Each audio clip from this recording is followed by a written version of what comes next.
தேவனே நான் ஓமதண்டையில் இன்னும் நெருங்கி சேர்வதே என் ஆவல் பூமியில். மத்திய 26ஆம் அதிகாரம் 12-13 வாசிகளை. இவள் இந்த தைலத்தை என் சரீரத்தின் மேல் ஊற்றினது என்னை அடக்கம் பண்ணுவதற்கு எத்தனமான செய்கையாய் இருக்கிறது.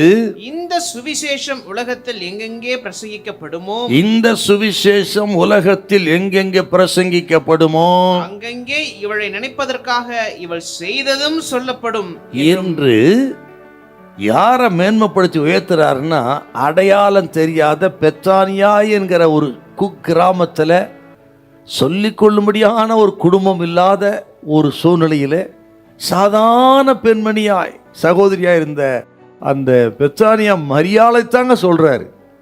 இயேசுவின் பாதத்திலே தைலத்தை ஊற்றி தலைமையில துடைத்து ஒரு மகிமையான ஆராதனை செய்தார்.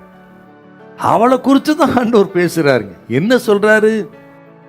இந்த சுவிசேஷம் உலகத்தில் எங்கெல்லாம் சொல்லப்படுமோ அங்கெல்லாம் இவள் செய்ததும் சொல்லப்படும் என்று 2000 வருஷத்துக்கு ஒண்ணுமே சாதாரண ஒரு குடும்பத்தை சேர்ந்த பெண்மணியை உயர்த்தி இன்றைக்கு நம்ம பேசும்படி செய்திருக்கிறார் என்றா இதோட என்னங்க நல்ல சாட்சி வேணும்? மரியாதைக்கு என்ன பெரிய படிப்பாளி, பணக்காரி, பெரிய பேக்ரவுண்டுன்னு இருக்கா? ஒண்ணுமே இல்லைங்க. சாதாரண ஒரு கிராமம். பாத்தீங்களா? நமது ஆண்டவர் யாரையும் கையில் எடுப்பார், எப்படியும் மேன்மைப்படுத்துவார். ஆகவே பயப்படாதிருங்கள். உங்களை கொண்டு கர்த்தர் பெரிய காரியங்களை செய்வார். தேவை இருக்கிற ஊழியத்தில், குடும்ப வாழ்க்கையில உண்மையா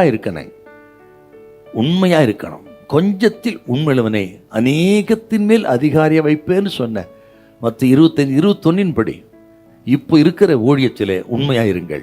கர்த்தர் கொடுத்த ஆத்துமாக்களிலே உண்மையாயிருங்கள். கர்த்தர் கொடுத்த பணத்தில் உண்மையாருங்க. குடும்ப உறவுகளில் உண்மையாயிருங்கள். மனிதர்களோடு இருக்கிற உறவுகளிலே ரொம்ப நீங்கள் உண்மையும் நேர்மையுமாயிருங்கள். அவ்வப்போது நேர்மையான சில பாவ அறிக்கைகளை செய்து பரிசுத்தப்படுத்திக் கொண்டு எல்லா அறிக்கை செய்வதில் உண்மை, எல்லா நிலைகளும் உண்மையாயிருங்கள். உங்களை ஆண்டவர் நிச்சயமாய் உயர்த்துவா. அவரால் ஆகாத காரியம் ஒன்றுமில்லை. யாரையும் எப்பொழுது உயர்த்த கர்த்தர் வல்லவர். எந்த மனுஷனை பிரகாசிப்பிக்கிற மெய்யான ஒளியாக இயேசு உங்களை கையில் எடுப்பார், உயர்த்துவார், மேன்மைப்படுத்துவார். ஹல்லேலூயா, ஹல்லேலூயா.